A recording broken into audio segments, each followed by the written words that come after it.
Salam sejahtera Malaysia, selamat pagi tuan-tuan dan puan yang dihormati sekalian. Akhirnya Rafizi Ramli mendedahkan apakah punca sebenar beliau meletak jawatan sebagai Menteri Ekonomi. Yang selama ini ramai tidak tahu, ramai bertanya-tanya, apa sebenarnya punca Rafizi Ramli letak jawatan? Adakah benar kerana beliau kalah di dalam pemilihan kepada Nurul Izzah, ataupun ada sebab lain yang menyebabkan beliau meletak jawatan? Bekas timbalan Presiden PKR Datuk Seri Rafizi Ramli mendakwa Datuk Seri Anwar Ibrahim hilang keyakinan kepada beliau sebagai orang nombor 2 parti dan Menteri Ekonomi. Alasan itu menurut ahli Parlimen Pandan berkenaan yang membawa kepada pendiriannya untuk meletak jawatan dalam kabinet sebaik berakhir pemilihan PKR pada akhir bulan yang lalu. Sebelum saya teruskan ulasan ini, laporan berita penting ini, saya ingin perkenalkan kepada anda yang ada sakit kencing manis, darah tinggi, gout, kolesterol, 3 serangkai, kanser, sakit buah pinggang, sakit mata, sakit katarak, sakit belakang, sakit saraf. Apapun masalah anda, segala penyakit disebabkan oleh imun badan yang sudah lemah atau sudah teruk. Ada satu produk yang saya sisipkan bagi anda, nama dia Transofactor. Dapat meningkatkan imun badan anda sehingga 437% kekuatan imun badan, sehingga badan anda boleh menjadi kuat semula dengan imun badan yang kuat.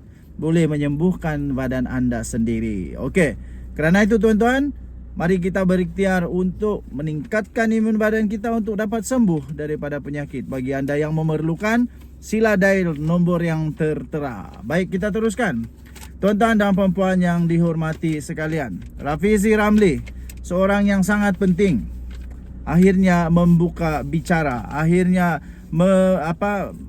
mengakui apa sebenarnya sebab. Apabila Nurul Izzah Anwar bertanding, katanya ia mendapat restu Presiden dan Perdana Menteri. Bila sudah ada restu Presiden itu isyarat jelas bahawa Presiden sebenarnya sudah hilang keyakinan kepada saya dan sebagai Menteri Ekonomi, kata Rafizi Ramli. Beliau terus berkata, bila sudah hilang kepercayaan daripada Perdana Menteri dan mandat daripada parti, iaitu kekalahan dalam pemilihan, akhirnya kalau saya memilih kekal, saya akan jadi lame duck minister, Rafizi kata. Tuan-tuan dan puan, beliau turut berkata, menteri yang sudah hilang keyakinan daripada Perdana Menteri dan jawatan menteri ini, kalau saya nak buat kerja, dia kata, dia akan heret kementerian sekali, katanya dalam rancangan live podcast yang berhenti Menteri YBM yang telah disiarkan menerusi akaun Facebook beliau pada malam tadi. Rafizi pada 27 Mei yang lalu telah mengumumkan peletakan jawatan beliau sebagai Menteri Ekonomi berkuat kuasa Selasa lalu. Menjawab dakwaannya, kononnya dia merajuk, Rafizi berkata, alasan itu direka oleh pihak yang tertentu untuk menyerang pribadinya selepas tiada alasan lain yang dilihat lebih wajar. Dakwaan yang kononnya merajuk kepada saya ini agak pelik jugalah, kata beliau. Kalau merajuk, kalau tengok kepada makna, kata beliau, iaitu kalau tak dapat sesuatu. Kes saya lain, dia kata. Saya memang menteri dan saya tak mahu sesuatu. Saya tak mahu menteri itu. Dia tak timbul soal merajuk kerana akhirnya dia kembali kepada soal prinsip, katanya. Merajuk ini letak jawatan yang mesti bersandar kepada isu yang lebih besar. Kita mahukan pemimpin negara yang ada dalam kabinet itu mesti bebas untuk menyatakan pandangan. Kononnya bila pujuk, saya akan balik. Balik itu saya kekal dalam kerajaan, katanya. Secara tersiratnya bersyarat, tutup mulut diam-diam sebab kamu menteri yang tak ada mandat, katanya. Menyentuh prinsip politiknya, Rafizi berkata, kuasa bukan satu-satu jalan yang menjamin survival dalam kedudukan dalam politik. Sebaliknya, kata Rafizi, beliau mesti berakar kepada penerimaan rakyat. Selain apa yang diusahakan, mesti memberi manfaat dan mensejahterakan masyarakat.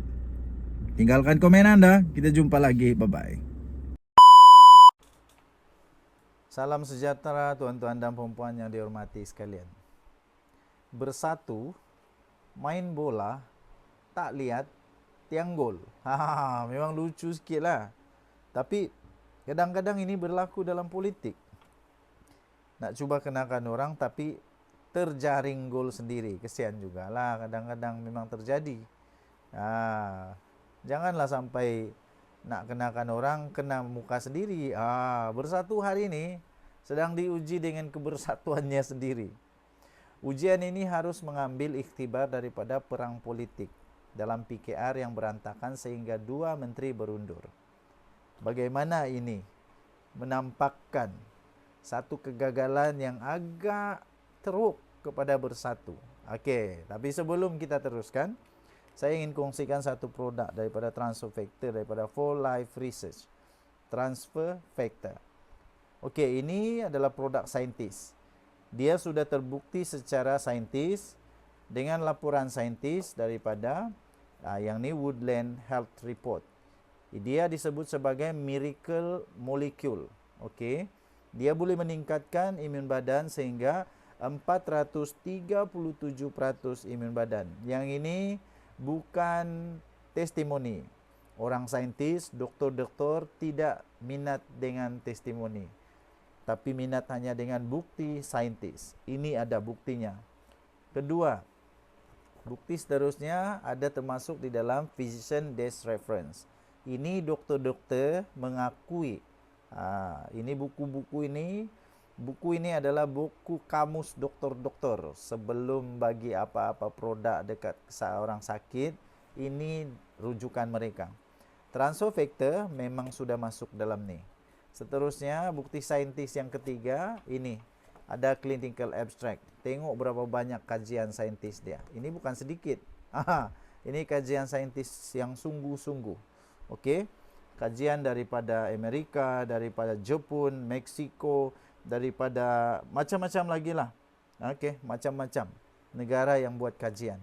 Didapati transfer factor boleh meningkatkan imun badan sampai 437% kekuatan imun badan. Bagi anda yang memang ada masalah imun badan, penyakit kerana imun badan yang lemah, anda boleh cari saya, hubungi saya. Bagi anda yang memang ada masalah sudah kencing manis, darah tinggi, 3 serangkai, gout, kanser, autoimun, lupus, badan lemah, dan macam-macam, batin lemah, bolehlah kita usahakan dengan memakan transfer factor. Okey, baik, kita teruskan. Dalam isu bersatu, jangan lupa nasihat Melayu. Tarik rambut dalam tepung, rambut tak putus, tepung tak berselerak. Cakap memang mudah, tapi realitinya mungkin tak semudah itu. Namun di sebalik segala kesukaran pasti ada jalan. Dan bersatu boleh melakukannya.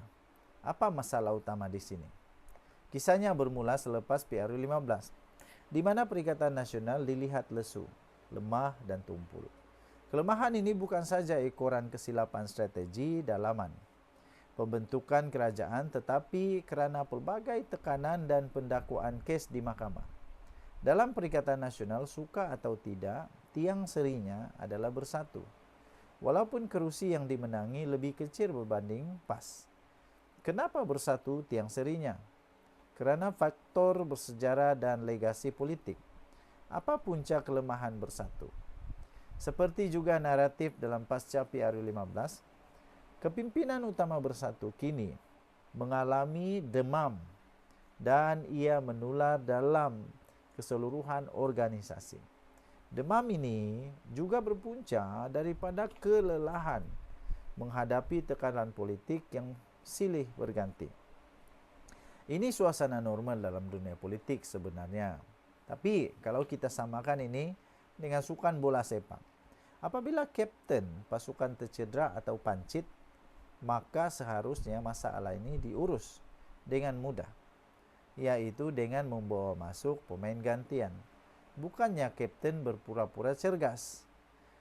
Penukaran pemain ini penting untuk memastikan pasukan terus mampu bersaing, melawan, membentes, menggelecek, menendang, mengumpan bola, bertahan dan menyerang. Tanpa ada semua aksi ini, mana mungkin gol dapat dijaringkan? Dalam bola sepak, kelebihan gol adalah kemenangan. Oleh itu keputusannya sudah ada, tapi ia tidak dilakukan. Apakah Bersatu mau menunggu waktu kecederaan untuk membawa masuk Super Sub?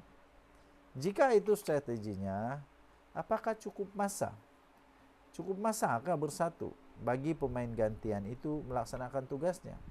Atau pemain gantian itu pula sekadar dijadikan kambing hitam apabila pasukan tewas?